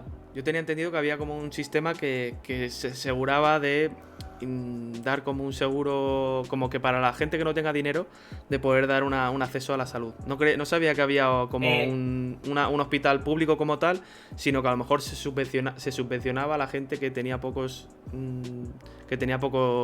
dinero, Recursos. pocos recursos para poder acceder a la salud. Sucede a esos dos niveles, de hecho. Sucede, por un lado, con instituciones sanitarias públicas, repito, mucho más limitadas, con menos medios y en número inferiores a las privadas, que son negocios y que si va bien el negocio, que volvemos a lo mismo, es todo un negocio. Sí, En claro. Estados Unidos, Adri, hay mucha gente con muchos problemas de salud, debido a otras condiciones, que es otro tema en sí, que es el estilo de vida estadounidense, las empresas de alimentación, cómo gestionan los productos, etcétera. Hay mucha gente con diabetes, mucha gente con sobrepeso, mucha gente con enfermedades coronarias, que eso da mucho dinero si tienes un seguro privado, ¿eh? Sí. Entonces esto también hay que tenerlo en cuenta, hay que meter No todos lo los había, factores no lo había para analizar pensado, la el hecho. verdad, desde ese punto de vista. Me parece interesante, la verdad. Claro. Lo que más mata en Estados Unidos al año no son las armas, son los ataques al corazón. Sí. Y por la Que, mala, pero debido a claro, la eso mala se olvida. alimentación. Sí, total. Una de las consecuencias, claro. Entonces, bueno, la mala alimentación, vida Sí, bueno, sedentaria. una de ellas, Hay, sí. hay varios factores, ¿no? Sí, Claro, sí. claro. Entonces, sí que existe ese Medicare y Medicaid. Uno es para la gente sin recursos y el otro es para los jubilados, la gente que no tiene, que es mayor, de 65 años. No sé exactamente la edad que es, sinceramente. 60 y pico años. Y no tiene recursos, también pueden acceder a un sistema público de sanidad que les va a cubrir mucho, les va a cubrir mucho. ¿Qué pasa? Que a lo mejor tienes un cáncer y que el cáncer sea de estos de te tienen que intervenir ya, todo ya, o te vas para el otro barrio, palmas. Sí. Porque es muy difícil. Si es un cáncer, a lo mejor de los que te lo han cogido pronto, que requiere tienes más margen y tal, es el sistema público, vas a conseguirlo. Pero si no, palmas. Entonces, pues claro, luego el caso en el que está la persona, el estado en el que está la persona, porque por ejemplo en Nueva York, como bien lo decía este doctor en mi podcast, Nueva York es un estado muy progresista, tremendamente garantista en lo que a subvención del estado se refiere. Entonces, de izquierdas, por así decirlo, vamos a decirlo, aunque luego la gente no lo es tanto, porque si te sales de Manhattan, con Manhattan, de Nueva York ciudad, el estado en sí de Nueva York es muy rural y muy conservador, lleno de votantes, de condados votantes de Trump, de hecho. Pero de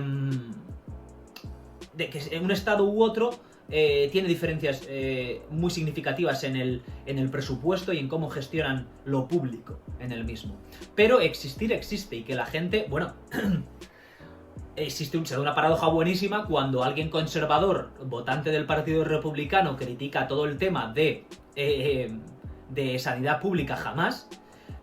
Hay un porcentaje muy significativo de esa gente que son jubilados, que reciben todas sus medicinas que necesitan y toda su atención médica del sistema estatal público. Pero no quieren que el emigrante mexicano tenga seguro gratis. Claro.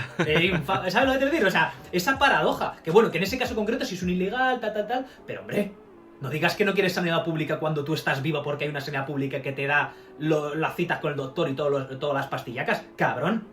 Que es muy poca vergüenza eso. Pero bueno, al final somos seres contradictorios los seres humanos, final, ¿verdad? Y todos incurrimos. No, lo verá a lo mejor desde el punto de vista de que él ha estado toda su vida trabajando y generando a lo mejor ese dinero o no tirando de esa sanidad pero pública.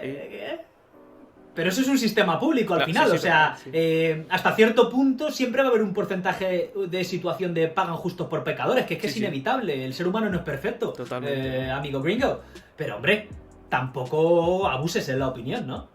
No sé, yo creo que erran cuando adoptan esas posturas tan obtusas y que, bueno, pues no va a cambiar, el sistema estadounidense no va a cambiar. Obamacare lo intentó, pero era un sistema que sí que ofreció la posibilidad de tener un buen seguro a gente con pocos recursos, que esto es indudable, mucha gente entró, pero claro, tuvo unos costes también, porque sucede que gente de clase media, vamos a decir media pelá, ni media baja ni media alta, sufrió un aumento en el precio de su seguro, como consecuencia de ese equilibrio o de esa reforma que implicaba Obamacare, o la Affordable Care Act, porque Obama sí que sacó una ley orgánica, para que hagamos la similitud con España. Ley orgánica que, por supuesto, la administración Trump se dedicó a torpedear con decretos ley, que siempre hablo de decretos ley, en realidad se llaman executive orders, que son figuras es una figura legislativa que tiene el presidente estadounidense para aprobar determinadas medidas sin que pase por ambas cámaras, ¿no? Es como el decreto ley español. Sí, como el decreto ley, sí. Claro, está limitado, pero te permite, digamos, saltarte las cámaras para implementar determinadas cosas más rápidamente. Lo que quería, pues ese es el tema. Sí, lo que quería preguntarte también, teniendo claro que el tema de los seguros sanitarios y tal, la mayoría van a través del trabajo de la empresa. ¿Cuánto? ¿Sabes más o menos? Perdona que... Dime. No. Perdón, no te quería interrumpir, pero van... Dime, vale, dime. No, que si sabes más o menos cuál es el costo que puede tener un seguro de sanidad privado, sin tener que contratarlo a través de la empresa.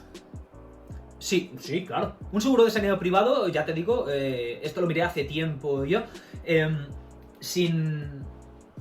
muy caro. Muy caro para los estándares españoles, es muy caro, y para los estadounidenses, a lo mejor, depende del día de pasta que tenga. Pero un seguro, sin tener una empresa que te lo sponsorice, vamos a decir, por menos de $400, un seguro que esté correcto, no lo tienes. Joder. Los sueldos son bastante más altos, también te lo digo, sí. Pero no son $100, ¿sabes? No son, yo que sé, Adeslas o Sanitas, ¿no? Que a lo mejor en un módulo familiar por 50 a 100 euros tienes algo bastante majo, ¿verdad? No, es caro. Es caro es caro porque además...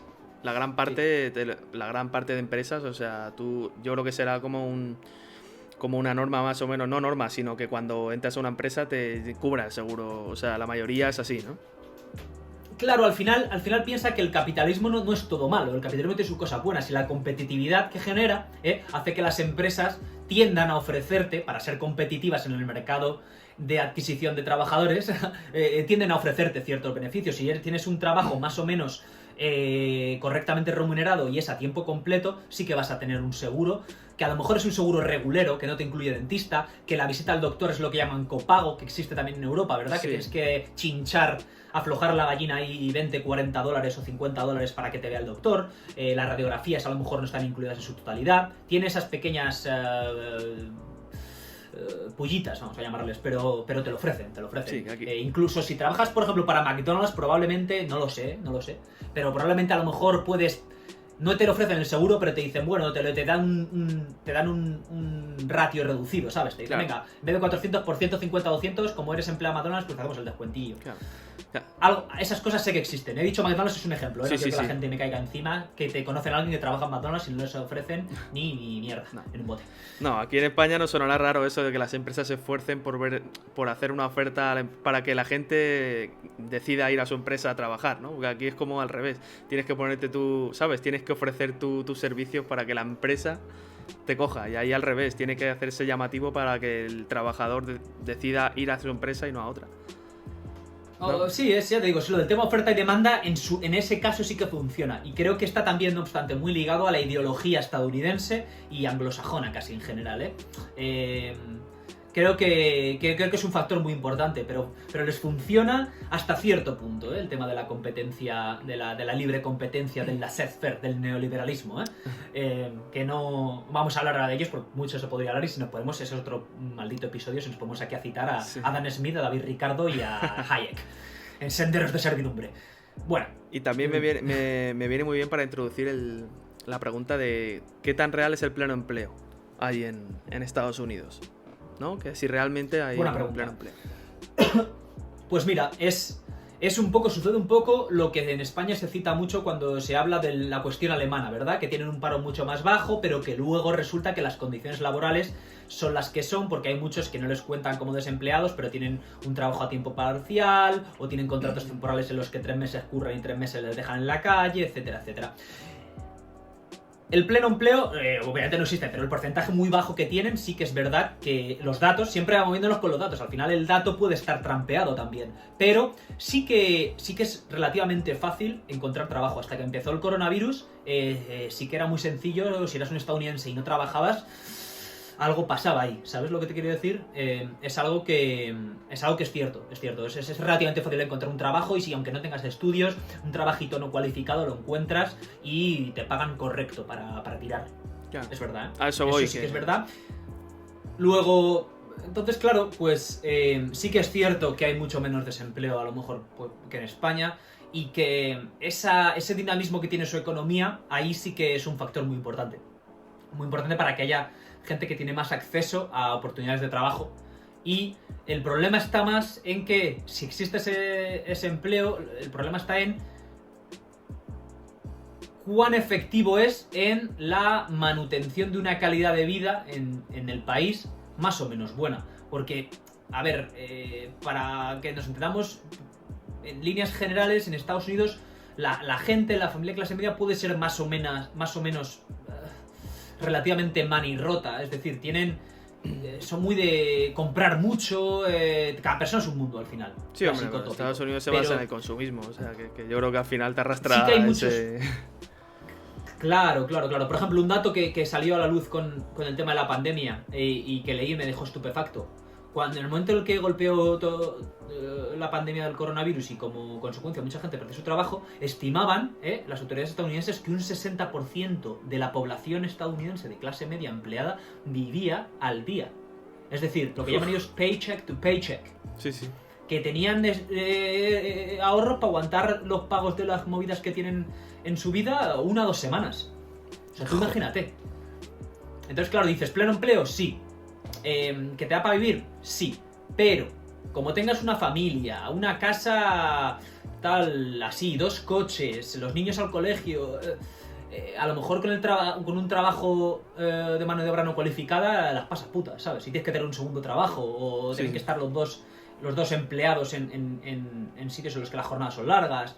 No es fácil tampoco, ¿eh? Que al final todo lo que estamos hablando y todo lo que yo estoy aquí diciendo, se me echa la gente encima, tienen que entender que es un cúmulo de factores y que mencionar, yo estoy intentando, hablando mucho porque estoy intentando mencionar todo lo que creo que son factores o variables para que se produzca la situación. Sí, claro. Y estoy seguro que a lo mejor algún error cometo, pero... Hombre, no te preocupes. Esto es así. Sí, es que... Esto del pleno empleo es lo que es como creo que es. Por lo que yo veo y por lo que nos dicen los expertos desde las noticias y desde los medios de comunicación. Vale, y cambiando un poco así de tema, me gustaría hablar sobre el racismo. ¿Realmente ves que haya tanto racismo como se dice o...? Joder. Romero Podcast. Cada pregunta que me has hecho es un podcast en sí. Auténtico. Ay, pregunta profunda. A ver... sí, profunda. Volvemos a lo que tratémoslo por encima, tratémoslo por encima. Es una cuestión con muchos factores.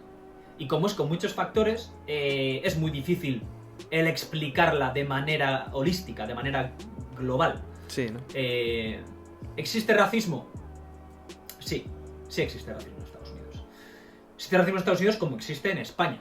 Sí, claro. Existe en cualquier nación, ¿eh? O si no, vete a preguntarle a los ingures estos en China, los chinos que están así mezclados del este, que son musulmanes y que los están metiendo en campos de concentración. Sí, total. Por el hecho de ser quienes son, por etnia o condición. El racismo existe en todos los lugares. En Estados Unidos existe, no hay ninguna duda. ¿Qué pasa? A ver cómo lo puedo decir de manera breve y que un poco haga a la gente entender. En Estados Unidos, por la historia que tienen, y por el origen, el tema del racismo es muy difícil de tratar. ¿Por qué? Pues porque hay 2 hechos fundamentales que quiero mencionar y que el segundo muy rara vez se menciona en esta gente, en medios españoles o de otros lugares, y que juega un papel fundamental.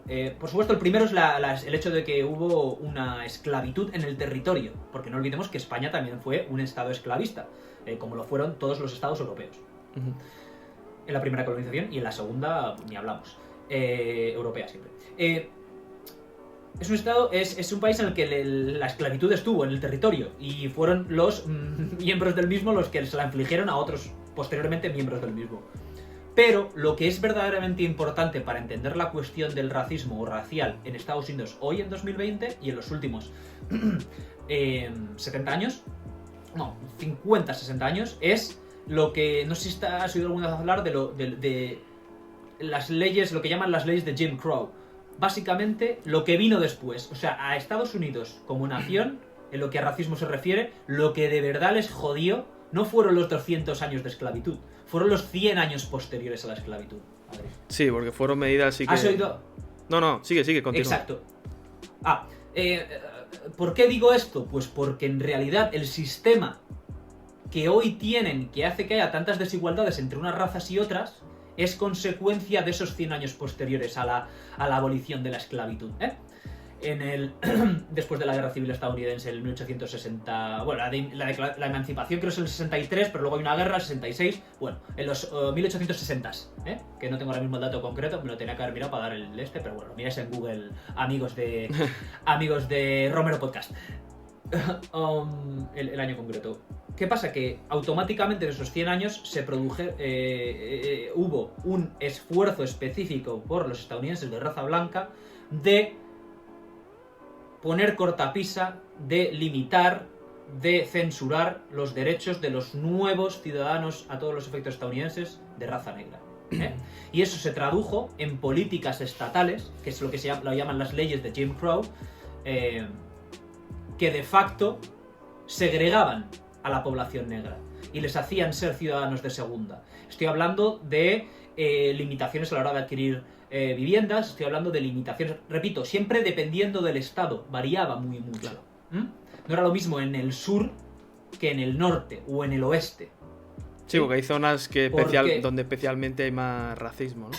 En plan, no Hombre, recuerdo que qué tú zona piensa, el exactamente, sur- pero el sur creo que era, ¿no? No, el sur no, perdón. Claro, no, sí. En ¿El el sur? sur, Ah. bueno, es que más racismo, a día de hoy, el pintar el mapa geográfico del racismo es bastante complejo, porque la definición de racismo en Estados Unidos ha cambiado recientemente, que esto da para un podcast en sí, solo lo que es el concepto de racismo, como ellos lo ven, desde determinadas estructuras académicas, que permea en toda la población posteriormente, especialmente en los sectores progresistas. Esos 100 años que se producen desde que se acaba la esclavitud hasta que se aprueba, hasta que se acaba con la segregación, en el 69 ahí con la ley de derechos civiles, ¿no? Con la Civil Rights Act, que deja automáticamente a los negros de ser que los hace no estar más segregados. Sí, como ser ciudadanos de en segunda. términos vamos. legales. Exacto. En términos legales. Luego, posteriormente, hay 50 años ahí, ¿qué tal? Esos años son los que más daño hacen a la relación entre blancos y negros y al racismo en Estados Unidos, por lo que te comentaba. Porque se limitan los derechos por medio de leyes de los ciudadanos negros, y luego también porque la declaración, la emancipación, que se traduce en una nueva enmienda, que es la 13ª enmienda tan famosa, tiene una trampa, como siempre hablamos de estadounidense, lo que dice la trampa. Tiene una trampa porque dice que declara a todos los ciudadanos estadounidenses, sin importar la raza, libres y toda la película, pero automáticamente la siguiente frase es: queda abolida la esclavitud de estos ciudadanos, excepto como castigo por un crimen. Joder.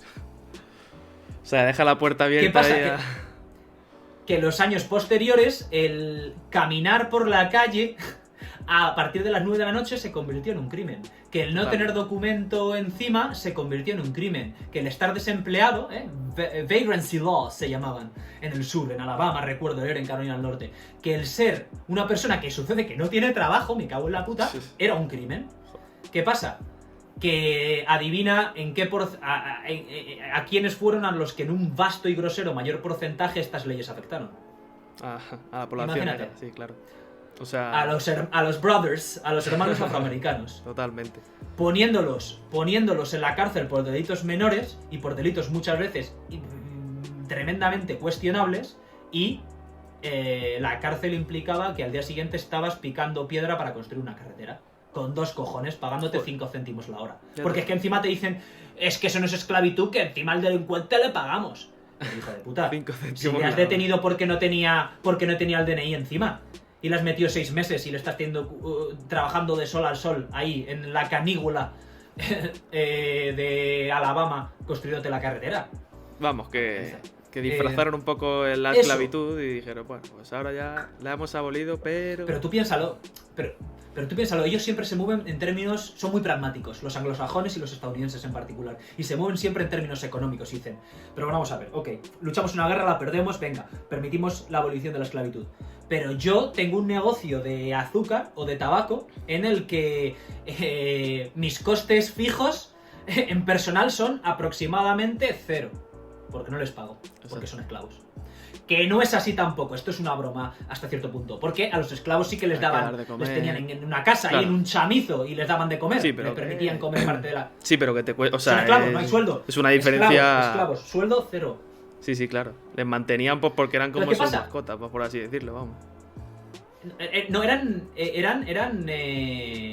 bienes inmuebles, Exacto. como el que tiene una tricotadora o el que tiene una cosechadora. Totalmente. Para arar el campo. Esto suena mal, suena lamentable, pero es la condición humana, desgraciadamente, y nuestra historia. Hasta Sí, casi es lo hoy. que fue, vamos. Bueno, en muchos lugares hoy. Exacto. Y el ignorarlo sería cometer un error, porque es solo conociendo el pasado que podemos Exacto. quizá evitar que los errores se produzcan en el presente y en el futuro. Toda la razón.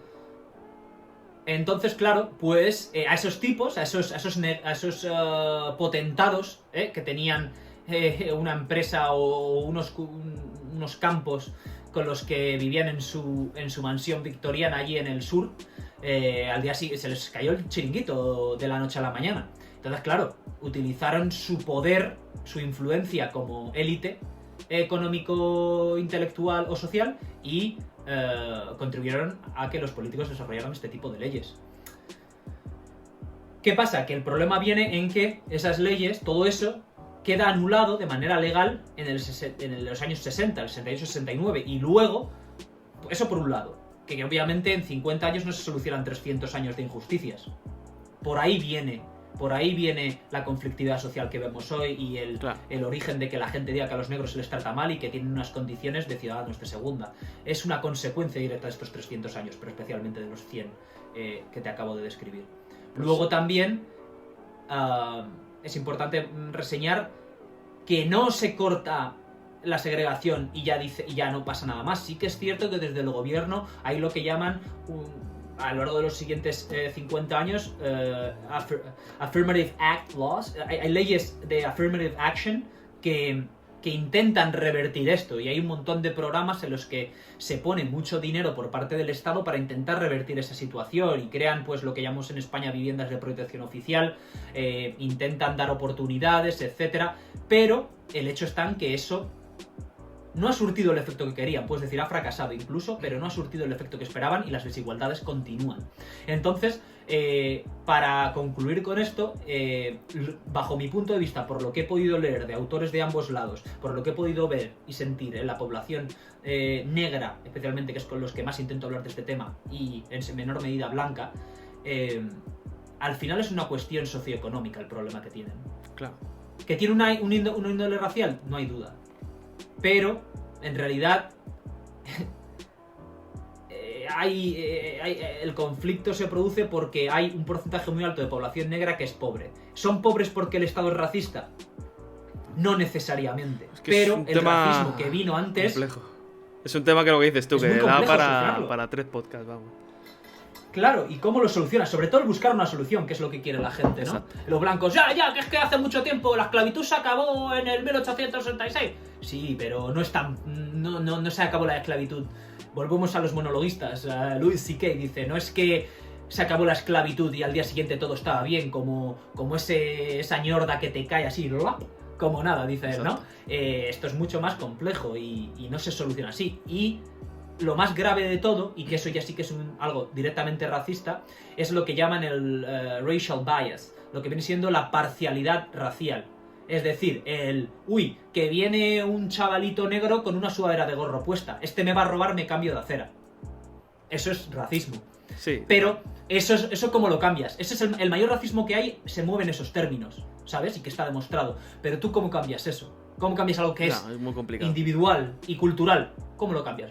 Solo con educación y con paso de generaciones. Bajo mi punto, esta es mi opinión ya. Sí, con el tiempo. Sí, que hago. Y con la educación también. Sí, claro. Entonces, que exista Black Lives Matter no me parece mal, me parece bien. Quizá no le hubiera puesto a lo mejor ese título o puedes cuestionarte determinados actos, pero que exista para mí es fundamental.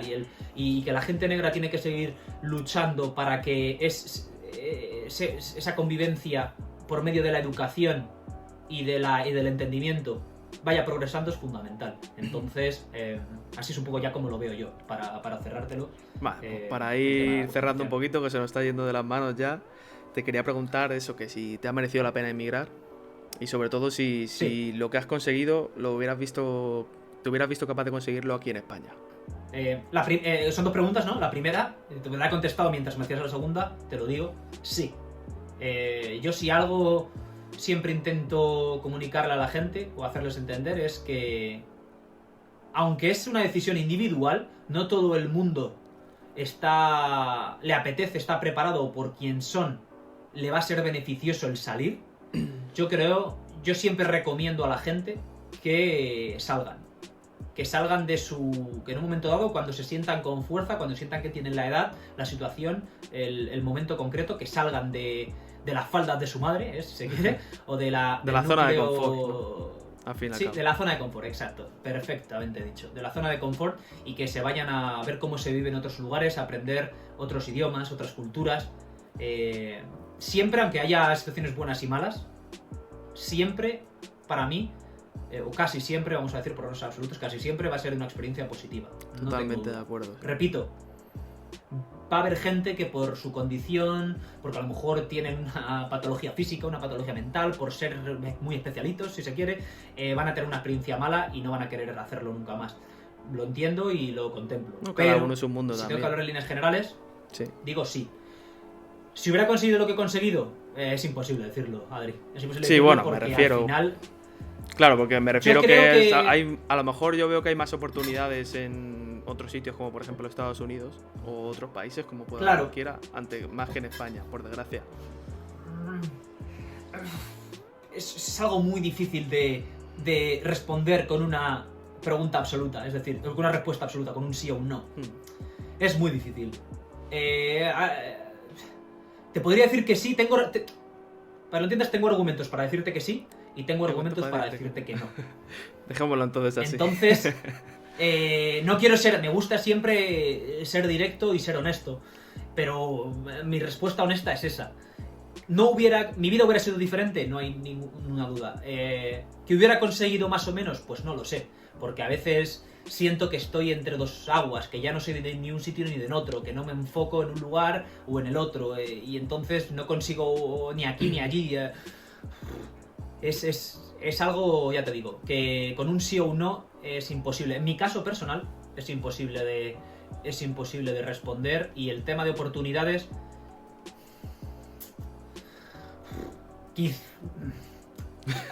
No quiero decir sí, hay más oportunidades fuera en Estados Unidos que aquí. No quiero decir sí porque, repito, es relativo.